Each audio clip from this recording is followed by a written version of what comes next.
Seguimos analizando, por supuesto, la cuestión aranceles. Félix Taylor, ¿cuál es nuestra entrevistada de hoy? A ver. Exactamente. Nuestra entrevistada de hoy es Luciana Ghiotto. Ella es doctora en Ciencias Sociales por la Universidad de Buenos Aires, docente de la carrera de Relaciones Internacionales de la Universidad de San Martín, investigadora de carrera del CONICET, y su campo de investigación es la globalización, relaciones económicas internacionales, gobernanza e inversiones. Luciana, bienvenida a Televisión Pública Noticias Internacional. Gracias por estos minutos. Buenas tardes, ¿cómo están? Muy bien, bueno, tuvimos un informe especial, compartimos junto a Leticia país por país la cuestión arancelaria. Queremos tener tu primera visión de lo que anunció Donald Trump y de lo que está sucediendo en el mundo a partir de los anuncios. Bueno, esto es lo que estamos viviendo hoy, es un parteaguas, sin duda hay un cambio muy importante de lo que ha sido la política comercial y en los últimos por lo menos 50 años, porque tenemos que pensar que desde la crisis de los años 70 y la incorporación de China en los 80 al mercado global, es decir, como un gran foco de inversiones extranjeras, justamente de las empresas estadounidenses y de las empresas europeas, hemos visto el mundo del libre comercio, o sea, el reino del libre comercio, que ya en los años 90 quedó muy en claro con la conformación de la Organización Mundial de Comercio y la firma de los tratados de libre comercio como el NAFTA, el TELCAN, ¿no? O sea, el tratado con México y Canadá y muchos otros tratados. También ese es el momento en el cual estaba el proyecto del ALCA, ¿no? Si nos acordamos, el Área de Libre Comercio de las Américas, y era el momento en el cual parecía que el neoliberalismo y el capitalismo en general habían ganado bajo todo concepto, ¿no? Después del desplome de la Unión Soviética. Ese mundo parece que está tambaleando ahora. Sin embargo, hay que tener en cuenta que no es solamente lo que está haciendo Trump, Claro. una política meramente comercial, ¿no? Andamos viendo muchos análisis que generalmente lo centran como un tema de aranceles. Sí, sí. Y en realidad lo que hay detrás de esta política de Trump hay mucho más que una política de aranceles, más allá de que obviamente lo que estamos viendo es efectivamente Totalmente. el aumento enorme de los aranceles que está poniendo a estos países con los que Estados Unidos comercia de manera muy notoria, porque los más grandes, como ustedes bien dijeron en el informe, estamos viendo los aranceles a China, los aranceles a Japón, a la Unión Sí, sí. Europea, que son los países que en realidad, y ahí está la otra parte de la estrategia de Trump, poseen gran parte de los bonos del Tesoro de Estados Unidos. O sea que hay una movida financiera también acá, está bien complejo, hay gente que está empezando a analizar esto de una manera integral. Trump no es un loco, esto no es una medida errática, no es una medida incluso no es una medida que vaya a cambiar si tuviéramos un gobierno demócrata. Pensemos que este es el segundo gobierno de Trump. Trump ya fue presidente y acordémonos cuando asumió Trump, ¿qué es lo que dijo? Dijo, los dos grandes errores de Estados Unidos fueron haber aceptado la entrada de China a la OMC y el Tratado Sí. Transpacífico y el NAFTA. Y empezó todo eso apenas asumió Trump. En el 2017 movió el avispero de esta realidad. De hecho, boicoteó la Organización Mundial de Comercio, que sigue boicoteando, obligó la renegociación del NAFTA y sacó a Estados Unidos del Tratado Transpacífico. Bien. Entonces, este es un escenario que después con Biden no cambió tanto tampoco. Biden puso, ¿se acuerdan de la IRA, ¿no? Esta Inflation Reduction Act, esta ley para la reducción de la inflación, Sí. que fue con una cantidad de leyes en Estados Unidos. Otra muy importante fue la Chips and Science Act, es decir, toda esta movida de Estados Unidos que Biden continuó a Trump de mantener aranceles altos y de favorecer a la industria norteamericana. Luciana. Entonces tenemos una estrategia de muchos planos. Sí, Leticia, Sí, decime. perdón. En esto, en base a lo que vos decías, no es una medida errática, ¿no? Está esta parte cierta del déficit comercial que Estados Unidos mantiene o muchas de las cuestiones que denomina Trump. Hoy veíamos que, por ejemplo, con Taiwán habló con el secretario general y Taiwán, por ejemplo, estaría dispuesto a bajar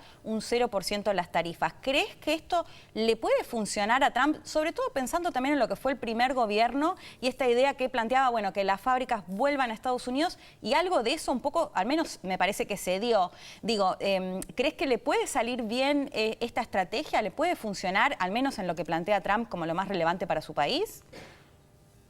Lo que pasa es que por eso hay que tener en cuenta que si la estrategia es que las empresas vuelvan a Estados Unidos a producir, cosa que es uno de los objetivos de estas medidas. Hay que tener en cuenta que esas medidas no van a tener una correlación inmediata, no vamos a ver una política inmediata de cambio. De hecho, estas medidas que empezaron en el primer gobierno de Trump tampoco generaron la vuelta masiva de las empresas estadounidenses al territorio norteamericano. Lo que vimos al contrario es, por ejemplo, Apple, que en estos días se manifestó diciendo nuevamente, como ya había dicho en el primer gobierno de Trump, nosotros no podemos volver a producir toda la cadena de valor de un iPhone, por ejemplo, en Estados Unidos. Primero porque el costo laboral de la mano de obra en Estados Unidos es mucho más cara que en países como Taiwán, como China, como incluso Japón o países como India, donde hoy Apple ha llevado una parte de su proceso productivo.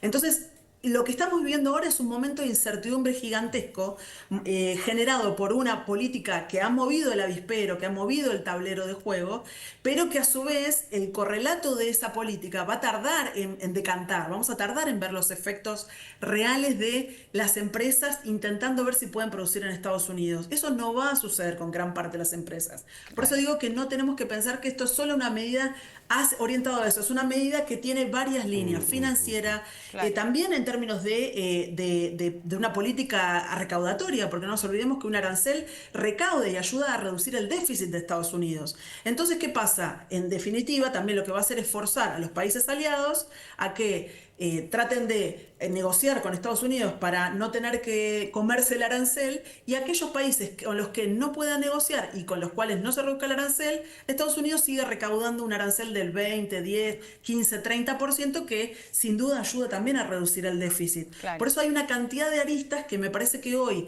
en el medio del baile nos va a costar ver bien por dónde va a ir esto. Claro, y dimensionar, ¿no? Pero Luciana, preguntarte un poco porque también se hablaba de la posibilidad, bueno, primero de una inflación, que esto genere una inflación fuerte en Estados Unidos, incluso una recesión. ¿Cuáles son esas posibles consecuencias, al menos por ahí a priori, en el momento en el que se empiecen a aplicar estos aranceles?